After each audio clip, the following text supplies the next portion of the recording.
எழுப்புதலுக்கு தேவனே ஜனங்களை ஆயத்தப்படுத்தினார். எசேக்கியாவும் ஜனங்கள் எல்லாரும் சந்தோஷப்பட்டாங்க. இந்த காரியத்தை செய்யும்படியான யோசனை சடுதியா வந்துச்சான். உடனே செய்யணும்னு நினைச்சா செஞ்சுட்டான். யார்ட்டையும் ஆலோசனை கேட்கல, யார்ட்டையும் பரிமாறிக்கொள்ளல, எப்படி செய்யலாம் என்ன செய்யலாம்னு கேட்கல. சடுதியா யோசனை வந்தது, நான் செய்தான். கர்த்தருடைய மகிமை வெளிப்பட்டது. உம்மோடு இருப்பதுதான் உள்ளத்தின் வாஞ்சையா,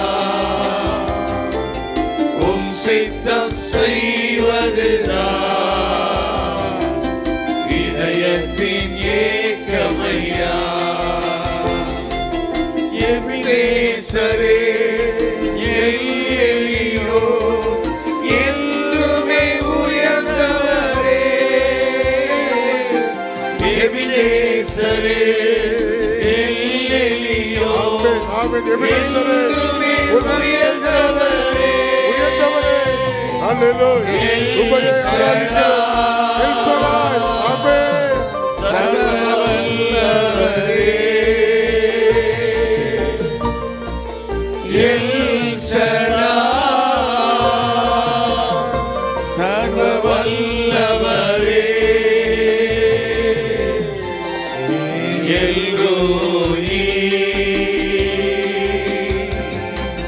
காண்பவரே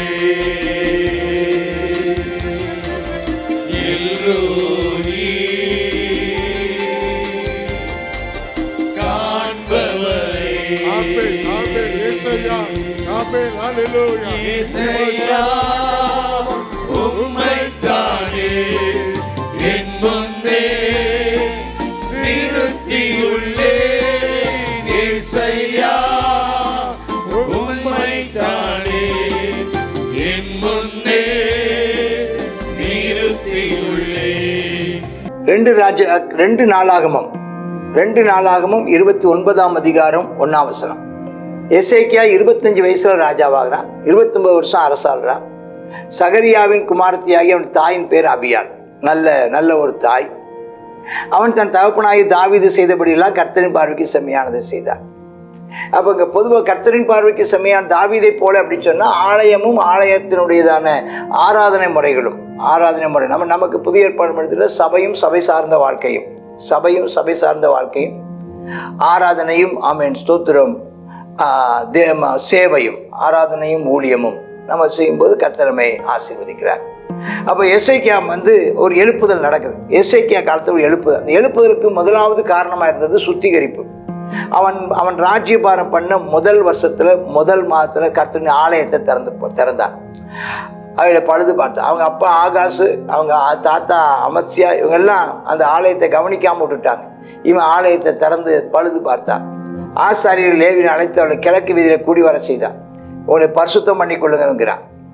அசுத்தமானதை பரிசுத்தத்தை வெளியே கொண்டு போங்க. அப்போ நிறைய அசுத்தங்கள்னா இந்த பழைய பலிபீடங்கள், அதெல்லாம் விக்கிரகங்கள் எல்லாவற்றையும் அகற்றுறாங்க. நம்முடைய பிதாக்கள் துரோகம் பண்ணி நம்முடைய 6ஆம் வசனம் நம் தேவனாய கர்த்தர் பொல்லாப்பானது செய்து அவரை விட்டு விலகி தங்கள் முகங்களை கர்த்தருடைய வாசஸ்தலத்தை விட்டு திருப்பி அதற்கு முதுகை காட்டினாங்க. ஆகினால கர்த்தர் என்ன செய்தாரா? அவங்கள கடிந்து கொண்டார். கடும் கோபம் கொண்டார். அதனால கண்கள் நிற்காமல் துயரத்துக்கும் திகைப்புக்கும் பழிப்புக்கும் ஒப்பு கொடுத்தார்.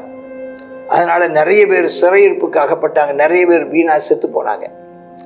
ஏன்னா அவங்க தேவனுக்கு சர்வாங்க பார்த்தாங்கன்னபடி செலுத்தல, ஆண்டவருக்கு தூபம் காட்டி ஆராதனை செய்யல, விளக்குகளை அணைச்சு போட்டுட்டாங்க, மண்டபத்தின் கதவுகளை பூட்டி போட்டாங்க. தாங்களும் உள்ள போறதில்லை, போக விரும்புகிறவர்களும் உள்ளே போக அனுமதிப்பதில்லை. ஆகினால் ரொம்ப ஒரு காரியம். அதனால இப்போதும் 10ஆம் வசனம், கர்த்தர் உக்கிர கோபம் நம்ம விட்டு திரும்பும்படிக்கு உடன்படிக்கை பண்ண மனதில் நிர்ணயித்துக் கொண்டேன். என் குமாரரே, எல்லாரையும் பார்த்து சொல்றாரு, அசதியா இருக்காதீங்க. யாரை பார்த்து சொல்றாரு? இந்த லேவியர்களை பார்த்து, நீங்கள் கர்த்தருக்கு பணிவிடை செய்ய முடியாது, முன்பாக நிற்கவும் அவருக்கு ஊழியம் செய்ய தூபம் காட்டுறதுக்கும் உங்களை கர்த்தர் தெரிஞ்சு கொண்டிருக்கிறாரு. நீங்க கர்த்தருக்கும் பாய் நிற்க வேண்டியவங்க, நீங்க கர்த்தரை ஆராதிக்க வேண்டியவங்க, கர்த்தரின் நாமத்தினாலே மற்றவங்களை ஆசீர்வதிக்க வேண்டியவங்க அப்படின்னு சொன்ன உடனே கோகாத் புத்தர்ல அமாசா, மாகாத்து, அப்புறம் அந்த மொராரி புத்தரில் இருந்தவங்க, கெர்சோனியரில் இருந்தவங்க, எலிசாப்பின் புத்திரர், ஏலின் புத்திரர், ஆசா புத்திரர், அந்த பாட்டு பாடுறவங்க எல்லாம் என்ன செய்கிறாங்க, எல்லாரும் எழும்பி தங்களை பரிசுத்தம் பண்ணிக்கிறாங்க. ஆண்டவர்களை மன்னி. ஏன்னா இவங்க எல்லாரும் அந்த நாட்களை கண்டுகொள்ளப்படாமல் விட்டுட்டாங்க. இவங்க எல்லாரும் வேறு வழி இல்லாமல் தங்களுடைய பிழைப்புக்காக அந்தந்த ராஜாக்களை சார்ந்து அந்தந்த ராஜாக்களோடு இசைந்து வாழ்ந்து வந்துட்டாங்க. தேவனை மறந்து போனாங்க. தங்களை பரிசுத்தம் பண்ணி கொண்டாங்க. திரும்ப மன்னிப்பு கேட்டாங்க. ஆராதனை செய்வதை தவற விட்டதுக்காக மன்னிப்பு கேட்டாங்க. ஆலயத்தின் கதவுகளை திறக்காததுக்காக மன்னிப்பு கேட்டாங்க. அதிகாலை ஜெபம் பண்ணாததுக்காக மன்னிப்பு கேட்டாங்க. தகன பலிமுறைகளை செலுத்தாததற்காக மன்னிப்பு கேட்டுக்கொண்டாங்க. ஆலயத்தையும் சுத்திகரித்தாங்க. அப்போ எல்லாம் பண்ணி சுத்திகரித்து முதல் தேதியில் ஆரம்பித்து 8ஆம் தேதியிலே கர்த்தருடைய மண்டபத்தில் பிரவேசித்து கர்த்தருடைய ஆலயத்தை 8 நாளில் பரிசுத்தம் பண்ணி 1ஆம் மாதம் 16ஆம் தேதியில் முடிக்காங்க. அப்போ கர்த்தரின் எல்லாவற்றையும் செய்து எல்லாம் சுத்திகரித்து பரிசுத்தமாக்கி ராஜா 19ஆம் வசனம், ராஜாவாய் ஆகாஸ் அரசாளும் போது அவனுடைய பாதகத்தினாலே சகல பனிமூட்டுகளையும் எரிந்து போட்ட சகல பனி முஸ்திப்பாக்கி பரிசுத்தம் பண்ணி காலைத்து முன்னால் இருக்குதுன்னு சொல்றாங்க. அப்புறம் 20ஆம் வசனத்துல எசேக்கியா காலமே எழும்பி முதல் அவன் செய்தது அதுதான். அவன் காலமே ஒரு நாளின் முதலாவது செய்ததும் எல்லா கர்த்தருடைய ஆலயத்துக்கு போனான். ஓ ஹல்லேலூயா. காலையில சர்ச்சுக்கு போங்க சிஸ்டர், சகோதரியை காலையில சபைக்கு போ, காலையில கர்த்தரை தேடுங்கள். சகோதரரை காலையில் கர்த்தரை தேடுங்கள், அதிகாலையில கர்த்தரை தேடுங்கள். மாதத்தின் 1ஆம் வாரத்திலே கர்த்தரை தேடுங்கள். வாரத்தின் 1ஆம் நாளிலே கர்த்தரை தேடுங்கள். மாதத்தின் 1ஆம் நாள் கர்த்தரை தேடுங்கள். வருஷத்தின் 1ஆம் நாள் கர்த்தரை தேடுங்கள். ஒவ்வொரு நாளின் அதிகாலையில முதல் மணி நேரத்திலே கர்த்தரை தேடுங்கள். எல்லாம் செஞ்சாங்களாம். பெரிய பாவ நிவாரண பலி செலுத்தினாங்களாம். அப்புறம் தகன பலி செலுத்தினாங்களாம். ரத்தத்தை எல்லாம் தெளிச்சாங்களாம். பலிபீடத்தை தெளிச்சாங்களாம். அதுக்கப்புறம் எல்லாம் வைத்து அவங்க கைகளை வைத்தாங்க. பாவ நிவார்த்தி பலி செய்து அதனால என்ன செய்தாங்களாம், பிராயசித்த பலி செய்தாங்களாம். பலிபீடத்தை சுத்திகரித்தாங்க. இஸ்ரவேல் அனைத்துக்கும் பாவ நிவர்த்தி உண்டாக இரத்தத்தால் பலிபீடத்தின் மேல் பிராயசித்தம் செய்தாங்க. அதுக்கப்புறம் 25ஆம் வசனம், எல்லா ஆண்டவரை பாடி துதிக்கும் ஆராதனை வீரர்களை நிறுத்துறாங்க. ஆராதனை கீத வாத்தியங்களை வாசித்து பூரிகளை பிடித்து தகன பலிபீடத்து மேல கட்டலாம சோதரம் ஆராதனை செலுத்தி தகன பலிகளை செலுத்தி கர்த்தரை துதிக்க ஆரம்பிச்சாங்க. ஒரு பெரிய ஒரு ஆராதனை, மகிமையான ஆராதனை துவங்க ஆரம்பிச்சிருச்சு. ஆராதனை பலி சத்தம் மேல போன போது தேவன் மகிமைப்பட்டார். ஹல்லேலூயா. எல்லாரும் கர்த்தரை துதித்து கொண்டிருந்தாங்களா. எல்லாரும் 29ஆம் வசனம் சொல்லுது, ராஜாவும் அனைவரும் தலை குனிந்து கர்த்தரை பணிந்து கொண்டான். ஒரு கர்த்தர் நல்லவர், கிருபை என்றும் உள்ளது.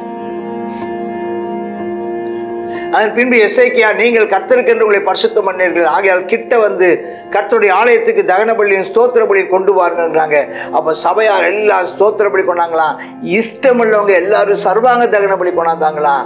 அன்னைக்கு மாத்திரம் ரொம்ப சர்வாங்க தகன தொகை 70 காளையா, 100 ஆட்டுக்கடாமா, 200 ஆட்டுக்குட்டியா, 600 காளைகளா, 3000 ஆடுகளும் பிரதிஷ்டை பண்ணப்பட்டுச்சான்.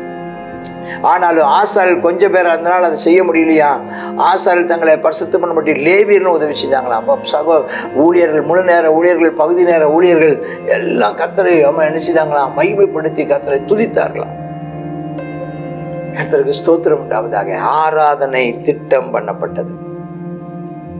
காலை மாலை ஆராதனை, வார ஆராதனை, மாத பிறப்பின் ஆராதனை, வருட பிறப்பின் ஆராதனை திட்டம் பண்ணப்பட்ட போது தேவன் ஆசீர்வதித்தார். இதை எல்லாம் செய்யும்படி அந்த 36ஆம் வசனம், தேவன் ஜனத்தை ஆயத்தப்படுத்தினார்.